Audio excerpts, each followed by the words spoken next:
guys. Thanks for sitting in with us again. It's another edition of the Cryptid Consortium. I tell you what, we've got an awesome show for you guys tonight. At this point, I will turn it over to my brother Nick. I'm here with Nick and Gary as usual. I'll turn it over to Nick. Nick, how's it going? And what do we got planned for tonight? Oh, doing good. Tonight we're going to talk about giants. Specifically, we'll start off with the Kandahar Giant. Gary just threw up a picture there.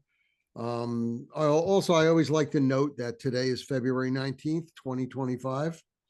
I forgot what edition this is for 2025, but we're starting to roll pretty well. Yes. What episode? I think this is for this year is our fourth. Fourth. Yeah. No, it's the fifth because y'all did one last week. The fifth because we did Gary last week. Yeah. Okay. Yep. So, anyway, we're going to talk more about other types of giants in other parts of the world, but one of the most famous that modern day people know about is the Kandahar Giant. Back in 2002 in Afghanistan, there was an encounter that a special forces unit had while they were searching for a missing patrol. It's a U.S. patrol of soldiers in the Kandahar province in Afghanistan. That's a mountainous region. They were on patrol when suddenly a giant came out of a cave. According to all reports, he was over 13 feet tall. He had flaming red hair and 6 fingers on each hand.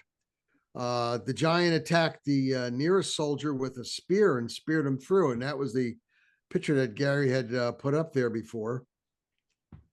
As soon as that happened, the rest of the patrol, the rest of the squad just opened fire and they killed the giant. Later on, after they called in for a medevac, by the way, that soldier that got speared, he died. A military helicopter then came and picked up the dead giant and removed them from the area. That was a Chinook helicopter that they sent in to take him out. And from what I gather, everyone on that patrol was made to sign an NDA, non-disclosure agreement, about what happened. Yeah, everybody that was involved in it, period. I mean, not only the patrol, but the people that's in the helicopter, the backup unit of Rangers that went in, which I'll get into here in a little bit, here in a minute. But you're anything right.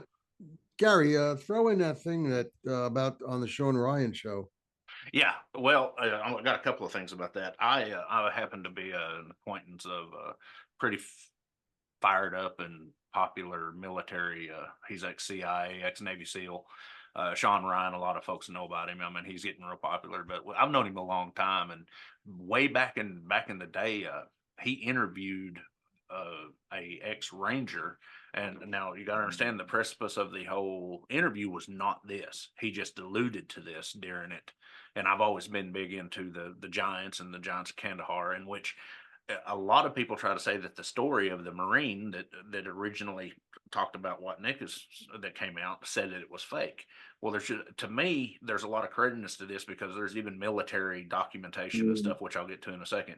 But the Ranger was of the support team that came in to help the first. I'm not right.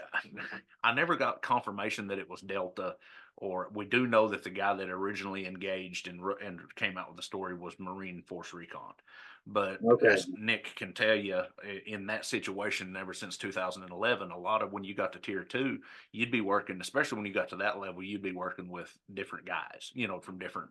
You'd have Navy SEALs and Delta and all Marine all running together. But so in saying that, to get a little bit of documentation about it, I'm going to pull up just a couple of things I want to share.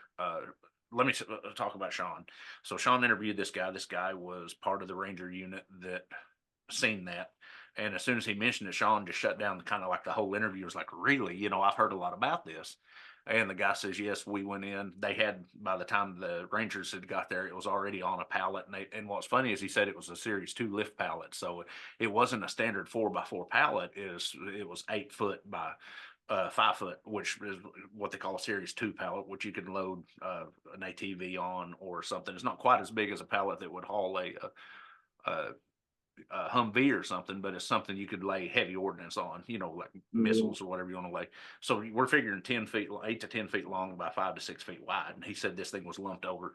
They rolled it up into the Chinook. And he said the big thing that he recognized and that I was able to discern from the interview, I went back and watched it earlier today, is he seen of course, one of the most decorated and great pilots out there, the Night Stalkers. I think it's the 105th Air Wing, isn't it, Nick? I can't remember. I think so. Special Forces greatest pilots, helicopter pilot unit around there. But he did recognize that, so that was one thing that he could discern. But they literally, when they got back to debriefing, everybody, not just the tier 2, but everybody had to sign stuff. So in saying that, I started digging up about some validation, and I just thought it was cool. I mean, I just did some Googling today. Share screen and share. Now, folks, this is the Military Times. This is a major military. It's not like the what do you call it, the newsstand journals you get about Bigfoot and all that. This is a legitimate Department of DOD, newspaper. And right here be giants, outlandish tales of military and the Afghan colossus. It goes into telling multiple stories. Many bore witness of the immense and measurable mystery of Afghanistan. I'm not going to get too far into it because of the copyright things. But the biggest thing they talk about, 13 foot tall, 6 fingers. Now, this was direct quote from the Marine that engaged it. 6 fingers on each hand, giant teeth for gnashing, sustained 30 seconds of gunfire. Now, this is from the original story, which is a great story, and they say where it come out on Coast to Coast AM and stuff. But to me, that gave it a little bit of credence that the Sean Ryan and the guy he was interviewed was talking about. And then it pops up here. Y'all most of you folks that are in the military know that they really don't play around with this kind of stuff. They don't. It's either there or it's not. I guess would that be the best way to put it, Nick? It was like, yeah, it's well, in reference to that Post Observer, they really got PO'd at the editor for allowing that to come out. Yes, because they did not want any of that to come out at the time. So, I mean, that was just a big faux pas on their part. And they started a big investigation. And then they quashed the investigation because they figured that the more they moaned and groaned about it, the more it was going to be investigated, possibly by people outside of the military. Absolutely. So they didn't want it to actually come out. That's kind of a common thing that we had in the military. We called it don't ask, don't tell. However, the NDA, depending on the time frame, I mean, I've signed NDAs that are 50 years, before you can talk about them. Yeah. Most standard NDAs, though, are 10 years. Yeah. Some of them are 10.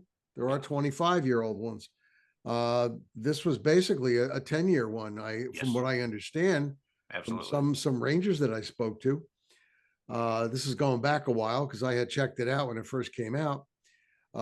They said that they signed 10-year NDAs because that was the only paperwork that they had there at headquarters at the time. And there was a rush. There was a big rush to get everybody to sign. I mean, everybody, the helicopter pilots who were still in the air in the Chinook. And when they dropped down the net and then they put that pallet on top of it with the Giant and took it away, they really didn't see much, because when they went back to their headquarters, they were ordered to drop the pallet and then leave and go park, and that was it. Don't come back. Wow. But everybody signed 10-year NDAs. It's little things like that. When me and Nick was talking about this, us being in the military like we was, little things like that gives it, once again, gives it credences. I mean, Giants, to me, we'll get into that a little bit later, is probably one of the most creditable. I mean, if anybody that's Christian, David and Goliath, and all the way through, and we'll get to that. But to me, we wanted to start out with a Kandahar Giant because it's one of the freshest and one of the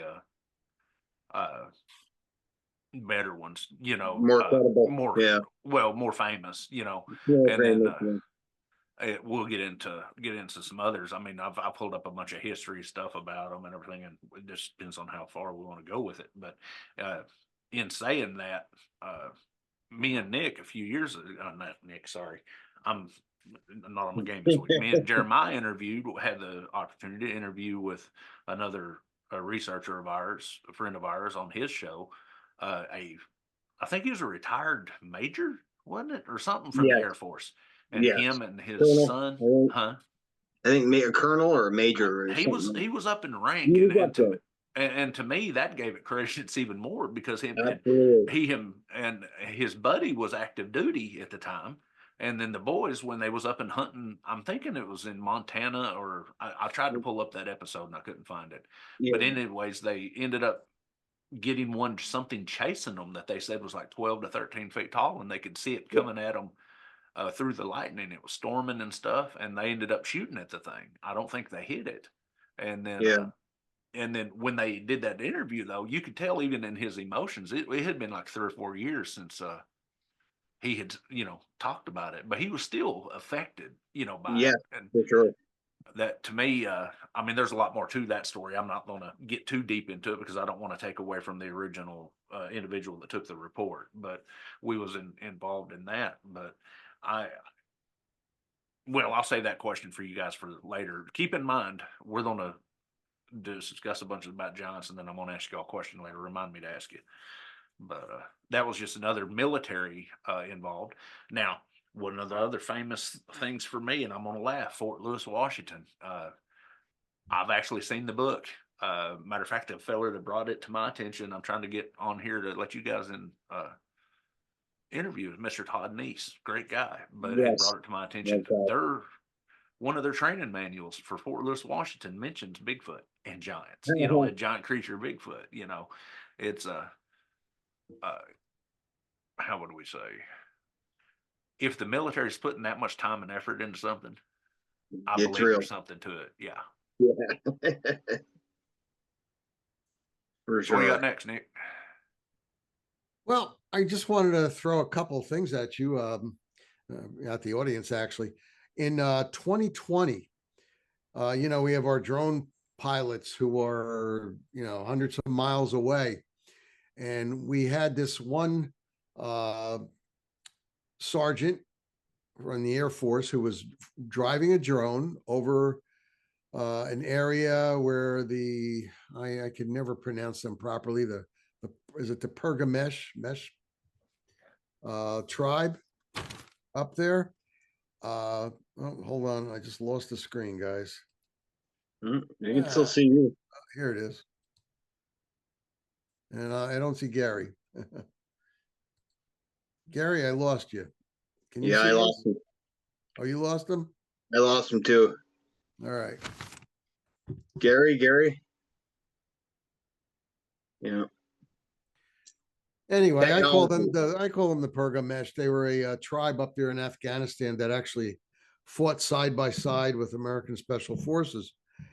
And this one section of the tribe, along with 2 Special Forces guys, were actually watching some ISIS groups that were going through a valley.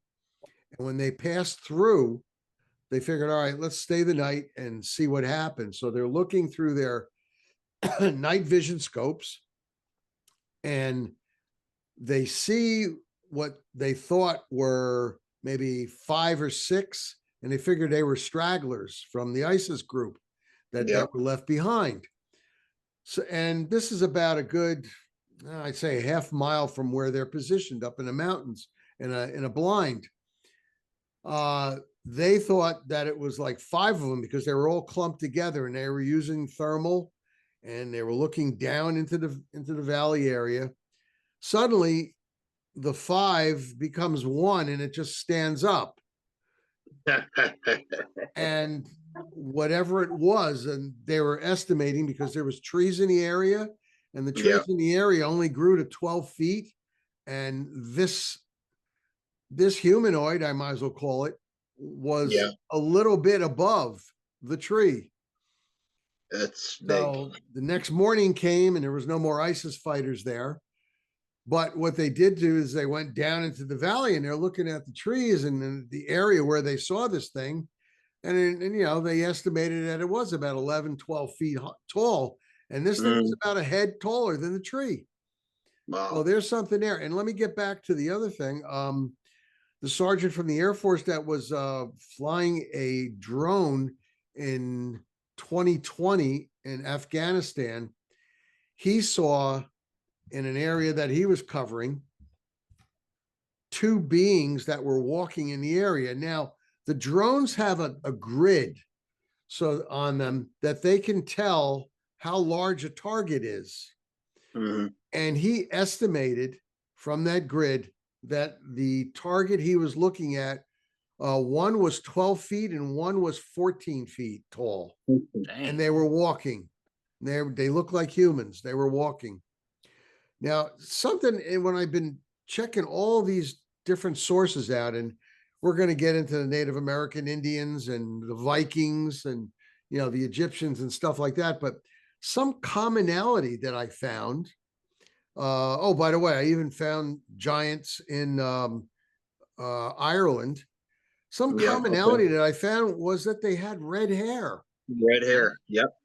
Now, Gary, can you show that one with the flaming red hair? I mean, I don't know if they had flaming red hair like this, but they did have a rust brown, reddish hair.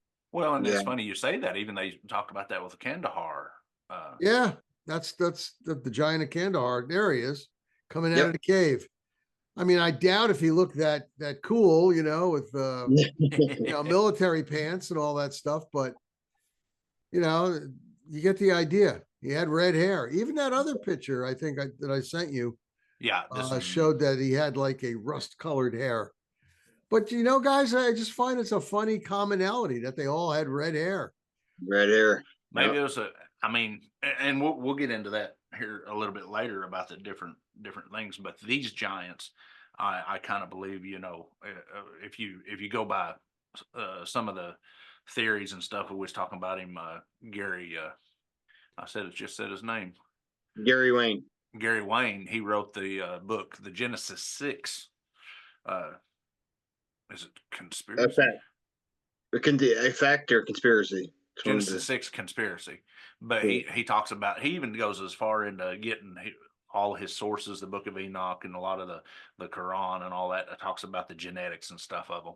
But that, because we'll cover here in a little bit, the Lovelock Cave incident, and they talk about them being red-haired. It's like Nick was saying, it's a commonality where with a lot of the Native Americans, we get another alteration of that, which we'll talk about here in a little bit. But Nick, you're right about the red hair. Yeah, I mean, it's a commonality type of thing. And well, since you mentioned it, we might as well get into a little bit about the Native American. Archaeologists found 8 to 10 foot skeletons of Native American Indians, and they discovered it in the Lovelock Caves in Nevada. Now, originally, people are going, wow, yeah, really? Or, how can you prove it? Well, originally you could prove it by going to the Humboldt Museum in Nevada, because they were on display there. Yes. They display these. I mean, 10 foot tall. That's to me, that's here's a giant. Picture of one right here. All right. So anyway, it was there in the Humboldt Museum, but the Native Americans, I guess, took them to court, and that was the end of that. The skeletons were repatriated to the tribes over there, and they're no longer available, for the public to view. But once again, they did find, I guess hair doesn't always rot. They did find, along with the skeletons, reddish hair, rusty red hair. And I don't understand. Native Americans have this dark hair. Yeah.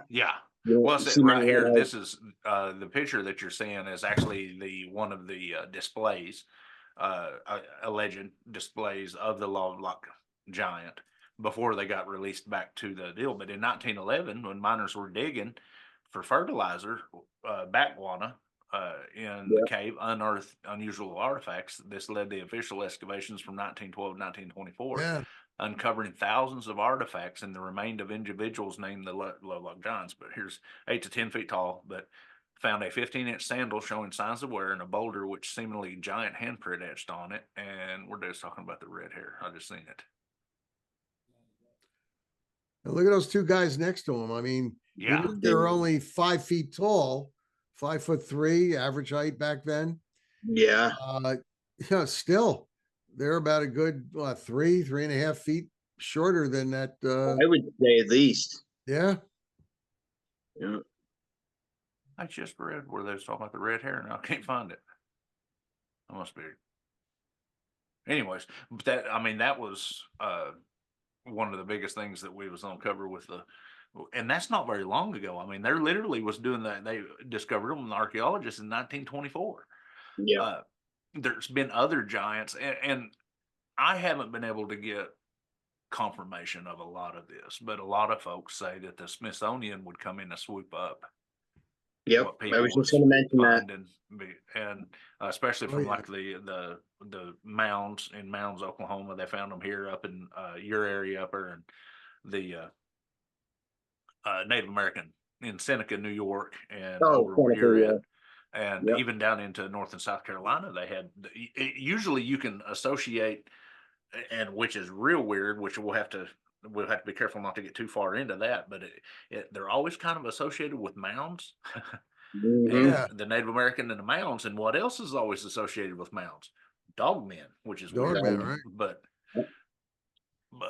the Lovelock Caves to me is, we kind of went far west. I guess we can come back east. If we're going to do the Native American thing, not Nick, sorry guys. Jeremiah, why don't you talk about the ones up there, the Iroquois and the Yeah. So up here, guys, you hear about different from the natives, you hear about these giants. Now, the Mohawk, here's the okay, how do I put this, make it, they have a name. The name that's associated with Bigfoot is Akwanaret. Okay. Now the funny thing is that translates into stone giant. Yes. Like we were saying earlier, Gary. Now, are these giants something totally separate from the Bigfoot, or are we seeing different things within the same species? You know what I'm saying? Yeah, because we'll get into that. But yeah, you're right.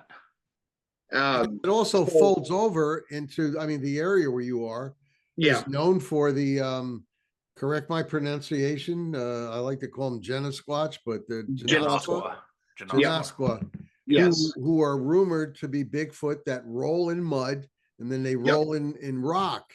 And from what I am to understand, when I don't, you can correct me on this if I'm wrong, but my research showed that they did that to protect themselves from the arrows of the Indians. That's what the legend states. Yeah. Well, I wouldn't say legend, but right. So, are these giant skeletons of Bigfoots, or, something are different. they Native American? Yeah. I guess that's the ultimate question here with this topic. I mean, it's one of the ultimate questions, I guess. Are they? Are we seeing Bigfoot, or are these skeletons, like Nick you said, are they species of Bigfoot, or are they a giant Native American that's separate? Well, let me throw another monkey wrench into the pocket here. We all know that supposedly Christopher Columbus found North America. Well, we also know that there were Norse Vikings that came, Eric the Red, come across. Now, most Native Americans of this time frame was on average 5'3" to like 5'6". If you was 6 foot, you was tall. Yes. On average, the Vikings and the Norse 6 foot up. Genetically dominant red hair.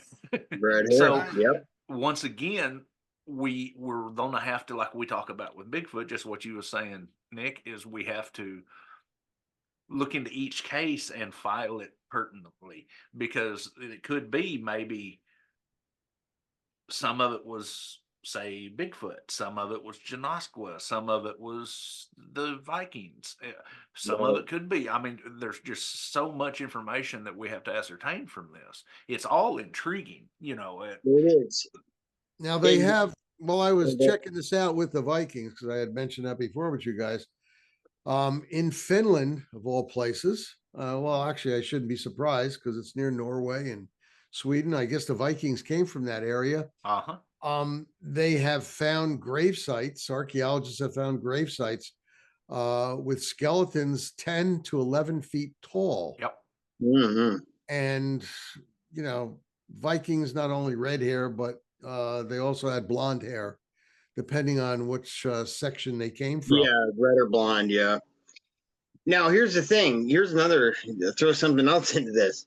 If you read any of Leif Erikson's, the stuff he wrote when they talked about coming over here, okay, something turned them around. Why didn't they stay and populate here? Okay. They talk about the big giant ogres that they came across when they got here. Now, is he talking about these giants? Is he talking about Sasquatches? Is he talking about, is it something else? Absolutely. Who the hell knows? You know, we don't know. It's a pity he didn't keep journals with art history in it. You know, it was exactly a drawing of it. I came across the same thing. I couldn't find any drawings of it though. So it's like, you know, wow, kind of hit a dead end there. Yeah. Well, I mean, if we really look at it, we've all heard of reports of Bigfoot having red hair, you know, red-haired Bigfoots and all that. But you also think about it, we also know by paleontological and archaeological reference and finding of Neanderthal. And we do know that they could even be taller. They're, you know, and they come across the land bridge. I mean, there's just so many factors factored into this, but the one commonality in all the stories that we cover tonight, the one commonality is how would we say, adversity or a not liking of man. they flat out don't like us. No, they don't.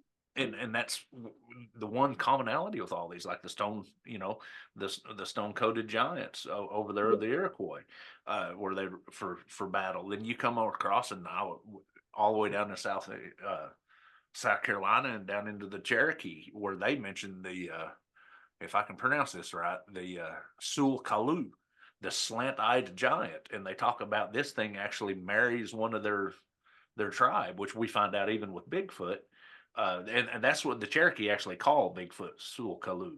But they describe him as one of their most popular legends of being a giant. There's another. I tried to find the reference to it, but I couldn't. But there's another famous story of the Cherokee teaming up with a group of other giants to drive another group of giants back across a river. You know, well, there might be more than one faction, you know, coming into this. And which leads me into my next statement. Okay, there's also a story. Now you're saying, okay, are there different factions within these giants? Okay, well, I'll throw it. Like I said, I'm going to throw this at you, and this heads in that direction. There was also a story about the Cherokee teaming up with, like you said, Gary, teaming up with, quote unquote, teaming up with these giants, and they burned a bunch of other giants. They sealed the cave off, and they burned the giants that were inside this cave. I don't know if you ever heard that story. Yeah, I tried to find it. I could not find it anywhere. That's the story of Lovelock Cave. Is it okay? Yeah, I was waiting for you to. Okay. That's the what would say the unofficial story. The Paiute Indians teamed up with and drove them into the cave because they was cannibal. You know, they were cannibalistic, which is another common factor.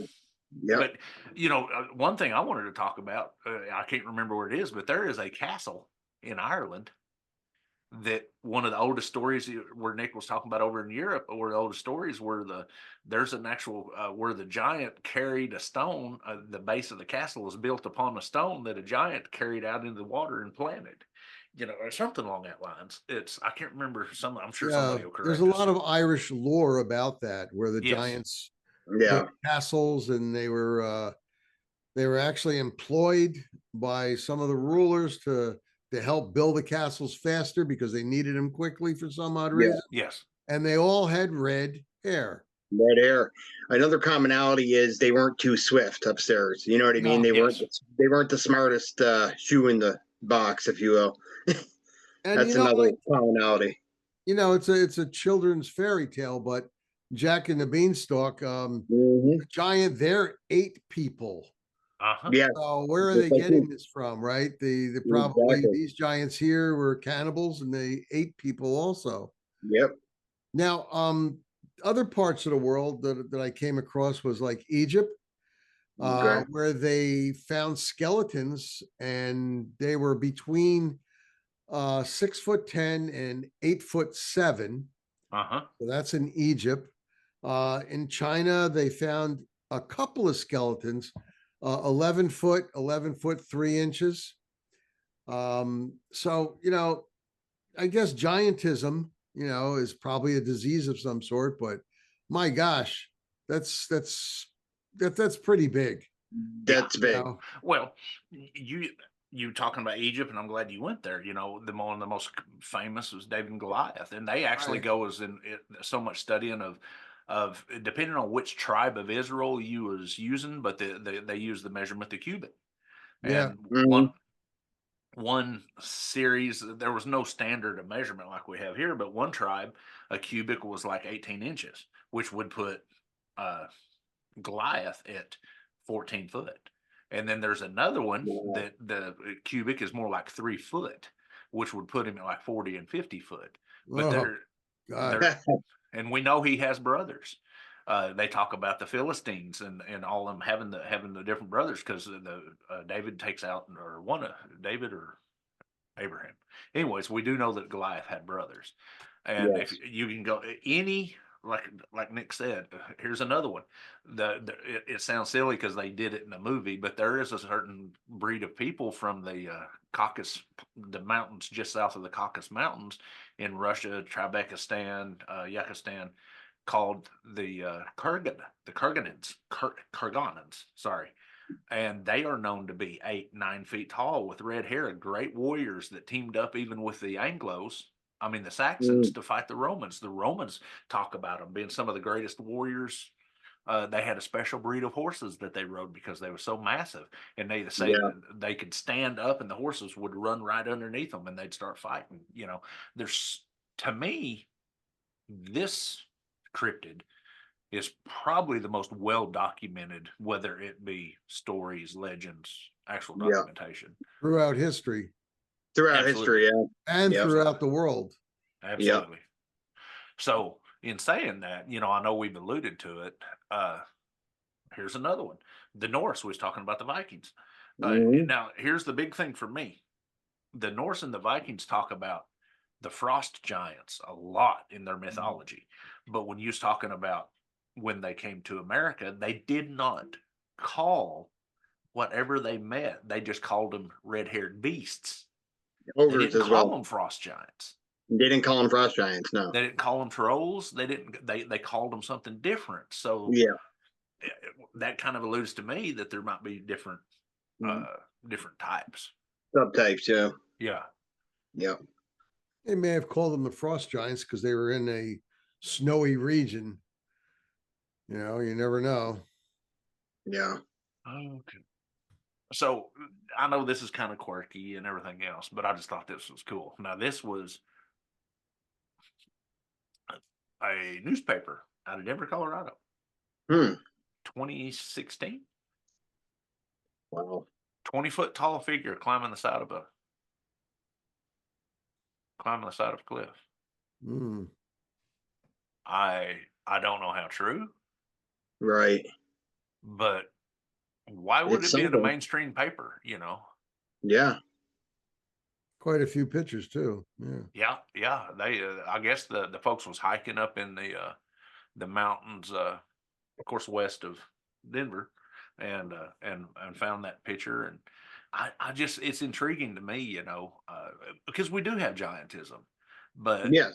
I think the tallest man on record right now is what 8'11". 8'11". Robert Wadlow. Yes, But And he was 522 pounds. Yeah. 8 foot 11. He's one in the guy in the Guinness book. yeah, but if you look Yeah.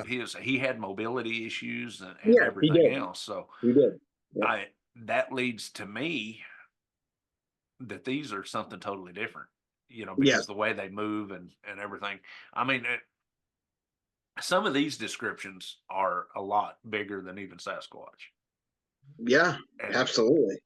that's where and like Nick, like you even said in the folklore, European folklore, the trolls, lived under bridges and in caves, were taller and broader.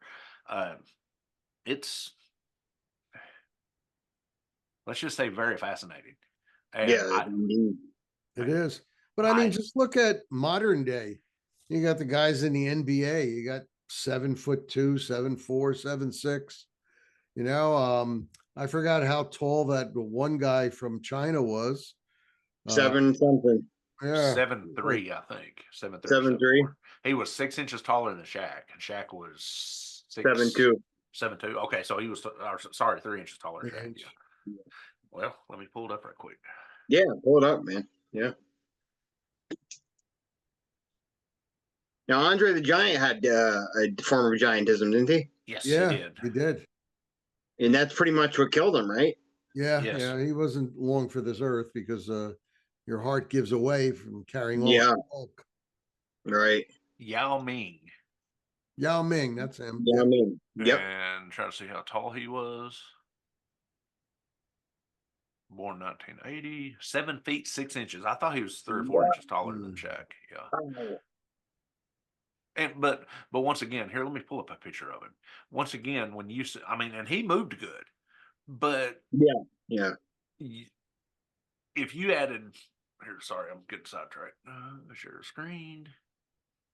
If you added 100 pounds onto him, something like what a warrior would have, Right. he would be massive. He'd be. Oh, absolutely.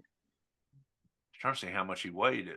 He's well over probably 300 pounds as he is. Oh, he's got to be well over 300. I would think. Yeah, it's being stupid since I'm sharing it. I mean, 7'6", that's pretty big. I'd be willing to bet he's closer to 350. Yeah, he's over 3, I'm sure, because I've got a friend that's 6'11", and he's built like that, and he's over 300 pounds. Shaq was heavy, and he was, at times, he was, 350, 360, and moved. 350, yeah, 360. Yeah. That's what made Shaq so successful. I mean, he used his bulk. Absolutely. And he can move. Yeah. Absolutely. You was talking about that Lovelock Cave it brought up. We was reading earlier. They found a sandal that was 15 inches and worn. Oh my God. Yes, where somebody had been wearing it. Well, somebody wore that. Yeah. 15 inches is Shaq's shoe. I think we said was 16, 17. Yeah. So once again, you're getting into where we was talking about with the average Native American was 5'4" to 5'6". Even with David Goliath, the average Israelite was. They said Solomon was a head and shoulders above everybody else, and they figured him at like 6'7", 6'8". Yeah. So 5'7", 5'8". Yeah, yeah. It's for some reason it seems like that the human race is getting taller as Yeah, that's interesting. Yeah. But it does seem that way because having my grandmother and grandfather come over from Italy, the house that they lived in, the ceilings were way shorter than the house that I'm in today. I mean, I got 8.5 foot ceilings. Their ceilings were about 6 foot 5 inches, 6 foot 6 inches tall. I mean, they were kind of small. Yeah. Yeah. Once again, we do know that when we take these reports and read these reports, you're going to have a series of adverse storylines. Sure. I can believe, and I'm just going to say this, I can believe 10 foot down being a Sasquatch, or even 13 foot being a physical being. But when you start describing something like this, I'm sorry, folks. That's not a natural being. If there That's not is a natural, such a no. thing, if there is a such a thing, it's going to have to be supernatural. It's going to Yeah. have to be uh, physically. I could see 10 feet or below. I mean, because Shaq was, like you said, 6'11". You said no, Yeah. he's 7. Was he? I thought he was 7'2". 7'2". Yeah. Yeah. Andre the Giant was 7'4". Paul Mhm. White, or they call him the Big Show, is 7'3". You know, Yeah. I mean, before I had my back surgeries, I was the average height in my family is 6 foot to 6. My brother's 6'6". Good God. Yeah, he's tall. He's built. Matter of fact, I tell him he's built like a Sasquatch. He is 6'6". Even when he's thin, he's 300 pounds. Wow. Mm. But like I was saying, something like that, I think people, I think 90% of the stories there has a lot of embellishment to it. I think so too. Yeah. Yeah. Like you said, Gary, 10 foot and under. Yeah. I can, that's, we hear descriptions of Sasquatch all the time that are Absolutely. 10 feet, but Absolutely. Now, in saying that, and I'll get into that, as everybody knows, I've had a very close encounter with a Sasquatch, what I believe is a Sasquatch, and he probably wasn't 10 feet tall, but right. his mass was just, and if you look at something built biologically, I could see him built that way. His shoulders was, that wide. But, and even if you get into and this is where I get into it, is the biomechanical side of it. A Sasquatch Mhm. with 16-inch tracks, that's if you look at a bear, of course they are quadrupedal. So in saying that, something that's bipedal is going to have bigger, genetically that stays bipedal will have a bigger foundation, of their feet. Mhm. But when you look at a 17-inch track that's very wide, like the standard Sasquatch track, it biologically or biomechanically is natural to me, because it's the wider stance to support that weight. When you That's get right. into, and I gotta say it, Nick, you've kind of not strung me along with this, but got me looking at it. And even with the dogman encounters that we've investigated, and you've shown me the tracks and stuff of biomechanically, the tracks are fairly close to what biomechanically would be something that they seen. They match the description. When Right. there are a few people here in Oklahoma that claim they have found 33-inch tracks, Oh, uh, God. 10 miles from where I live. And I live in the biggest city in Oklahoma City. I live in Oklahoma City. They're down by Lake Thunderbird. 33-inch footprints. That give me a break.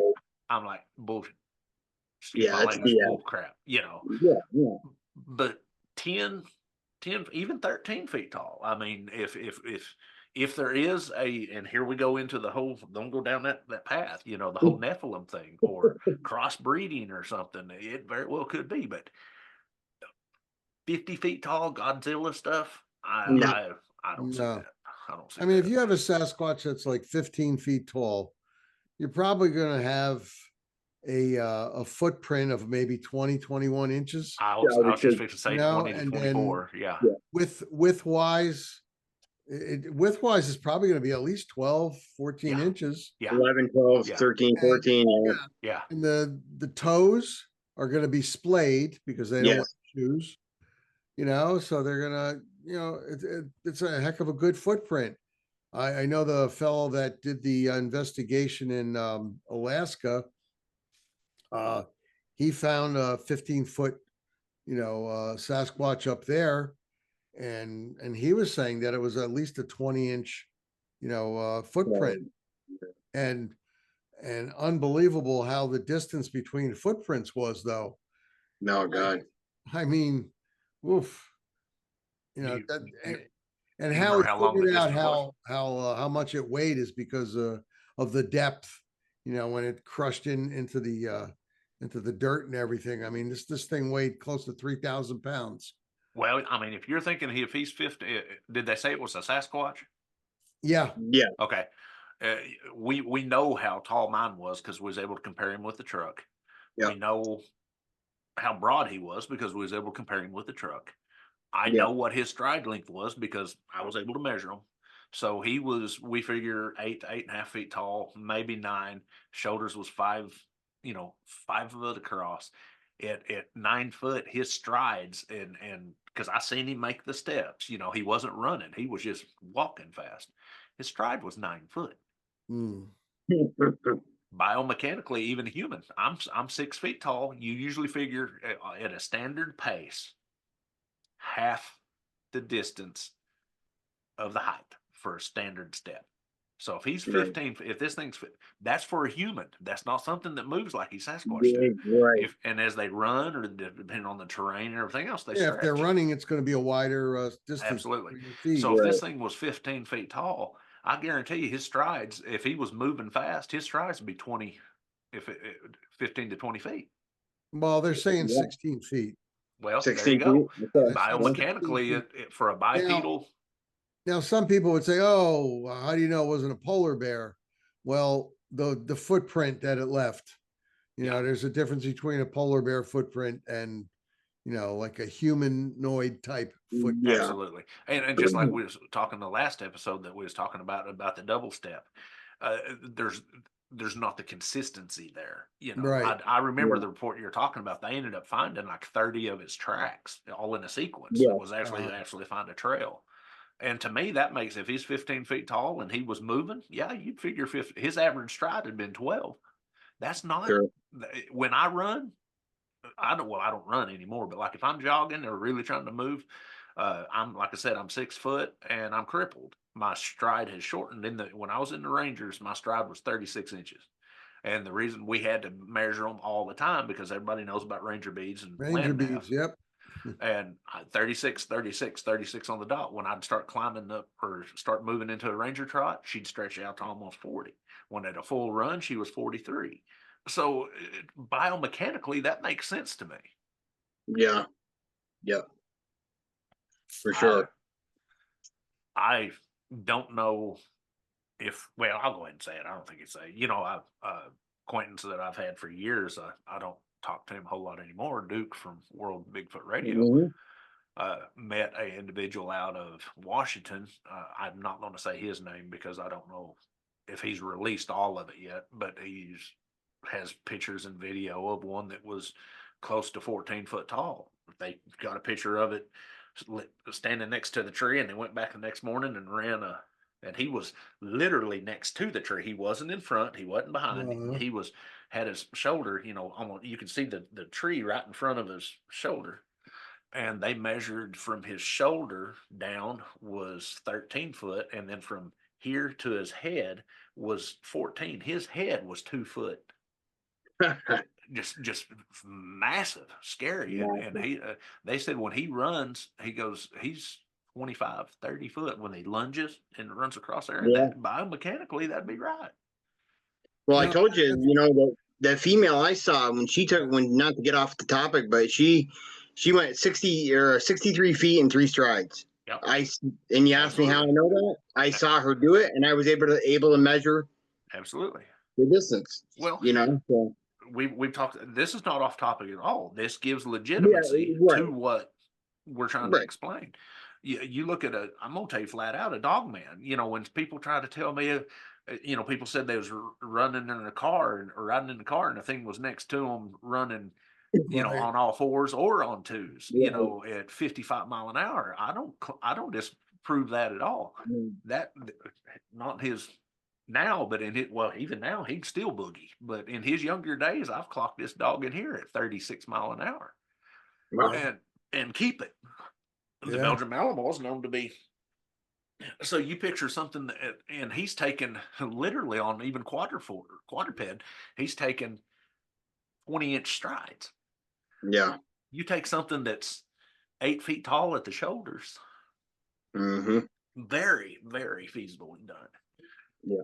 Yeah, absolutely. I had taken 7 different reports from Pennsylvania a few years back, and actually took a team up there to go investigate a dog man that this one couple, they were in a car, they were doing about 35 miles an hour. The wife looks over and she grabs her husband, his arm, and he looks over and he just hit the pedal. and this thing kept up with them.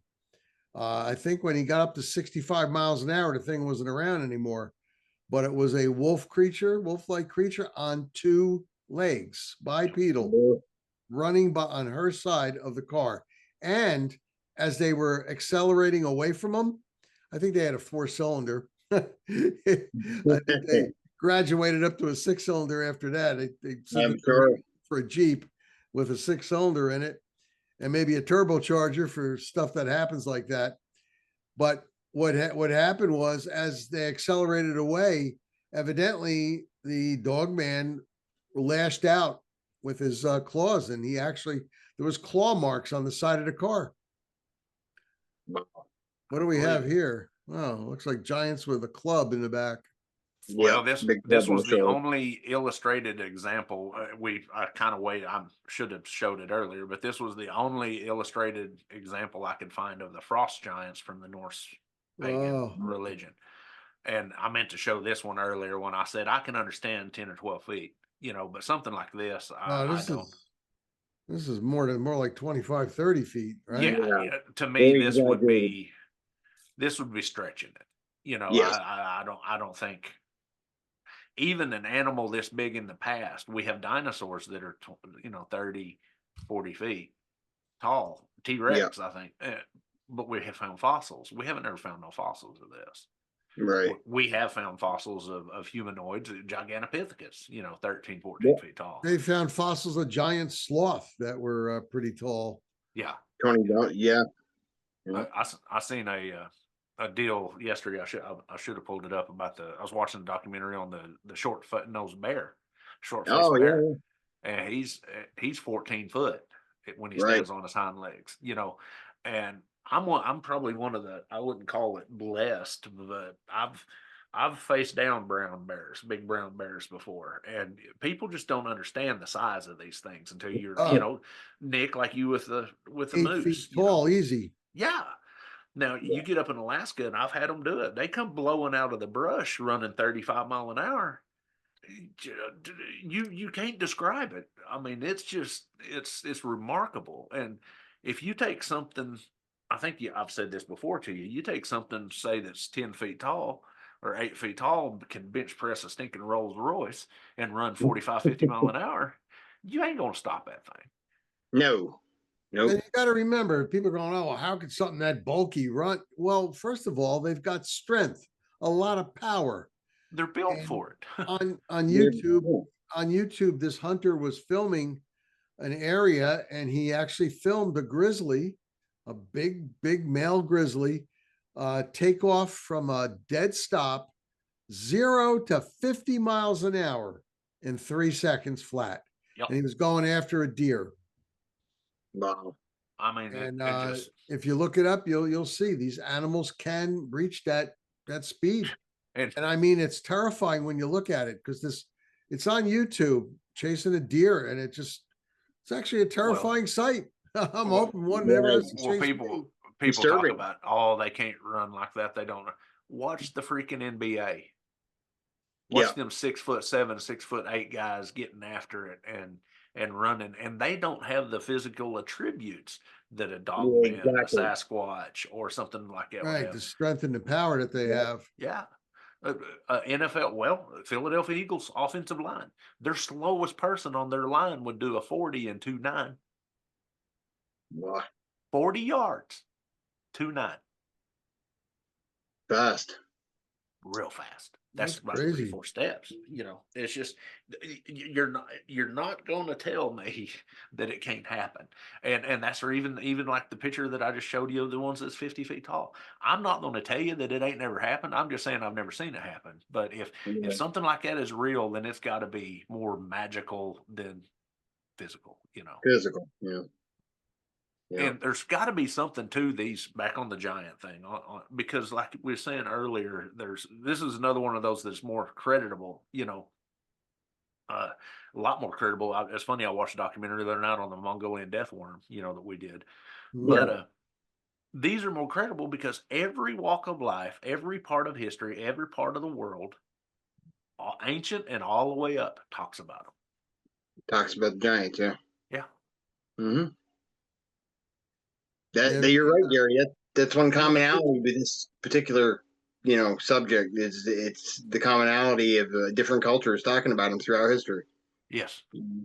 Gary, you have any other photos of giants? No, that was my last one. I mean, I could have pulled up a bunch of our artist renderings and stuff, but I just figured, these would be the thing for me, and I'll say this, and that'll be about all I'm gonna say on the subject. Even if the military is making a deal of this, there's something to it. Yep.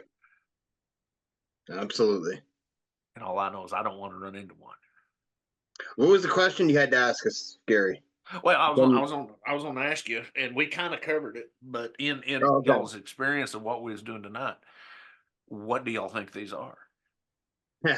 Good question.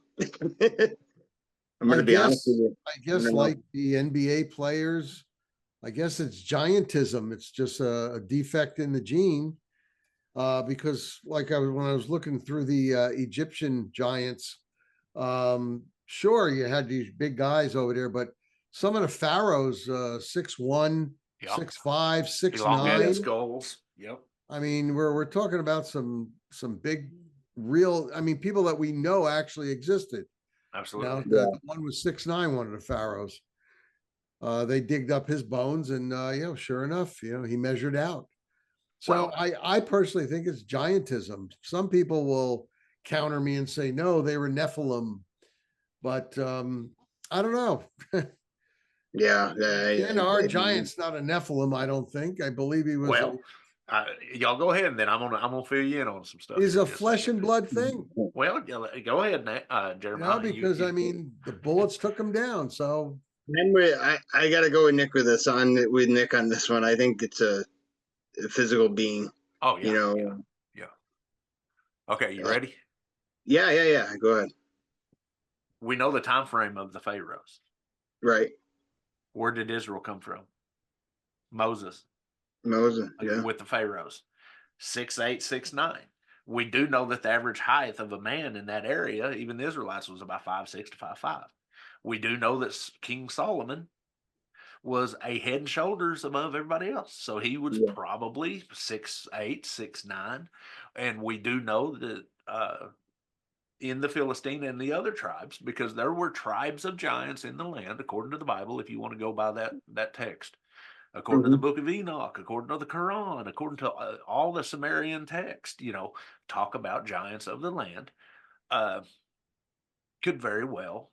And once again, I'm going by what I know, which is the Bible, and what studying I've done, could be up to 10, 12 feet tall. They don't describe how much. They do say that they was broad-shouldered and had hair all over the body.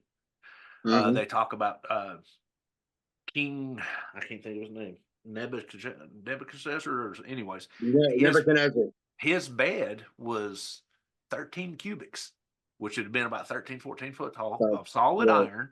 Why would you use a solid iron bed? But that's a whole other show. I don't want to get into that. But here we go. It says in the book of Enoch, and also in the Bible, and all of our other texts, that the angels, fallen angels, however you want to put it, star people from the skies came down, fell in love with women, and did what? Procreate. Bred with them. Came into the daughters of man. Okay, in saying that, if we look at, and this is just 100% my theory, folks, and I'm just going to say this, if you look at even biological, the human Homo sapiens species, there's one anomaly, and that's the one that they just found a few years ago, the little hobbit person down in the Philippines, Jeremiah, I mean, you've discussed it in depth. Oh, yeah, Homo floresiensis. Homo floresiensis. But if you also look at the ancient time of how man has descended from time down all the way through Neanderthal, when you hit Homo sapien, our bodies and everything changes all of a sudden in a matter of like 5,000 years. Big time. Our brains start getting better. We start standing up more. We get slimmer. We start plunging. I love the way you put this. Me and Dr. Meldrum talked about this for hours. How the human walks, it destroys your body. How we springboard over our foot and drive our spines into the ground. And that's the reason we always want padded heels. But something genetically changed us, because even Neanderthal and Bigfoot is closer genetically to Earth, to what we call Bigfoot. So in my personal theory, I think that maybe something triggered, either, if you wanted to say an alien or whatever, but something genetically triggered a certain type of species on this planet, and it made us. Yeah. Because even Bigfoot and everything else is closer to gorillas, chimpanzees than we are. Yeah. I think that the 13 to 14 foot giants are 100% real. I believe that something genetically has caused it. I think a lot of the red-haired giants, they don't talk. They talk about 6 fingers, but they don't talk about the facial hair or nothing like that. But hell, they could have had hair all over their body, and they just didn't think of it. Right. And you do, when you look into some of the ancient, like I said, in the biblical texts and stuff, they talk about Cain and Abel. Cain had hair all over his body. I mean, look at some of the humans that has hair all over their body. Oh yeah, So, it's wicked. Yeah. and then I'm not even going to get into the Hindu part of it, because they acknowledge it and talk in depth. We could do a whole show over just the Hindu part of Dogman and Sasquatch, because the Buddhists, or the Yeti, they believe that it's a true, it's an entity. But I believe that it's physical, and I here lately, I think because it even says in the Bible that in the last days there will be more sightings and everything else of them, and I think it is because we've got more humans on the earth now. It's harder for them to hide. Right.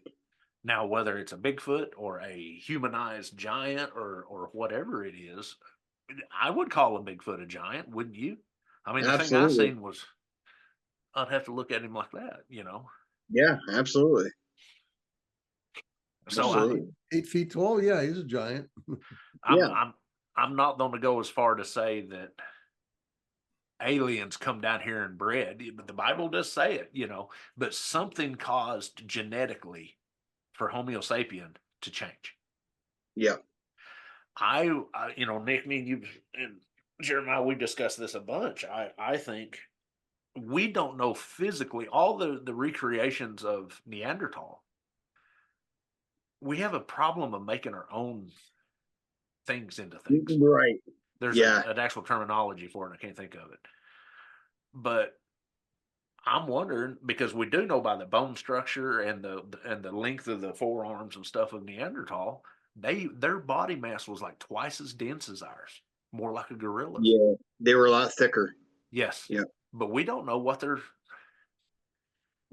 facial structure and stuff. Even if you go as far, the girl in Russia that was supposedly direct, Jaina, look at her facial features. She looked more like a gorilla, Yeah, she did. So even her son, Gary, her son. Sorry to cut you off. The son she had, even they looked more Homo sapien than she did, but they still had the ape-like features. Absolutely. I believe that.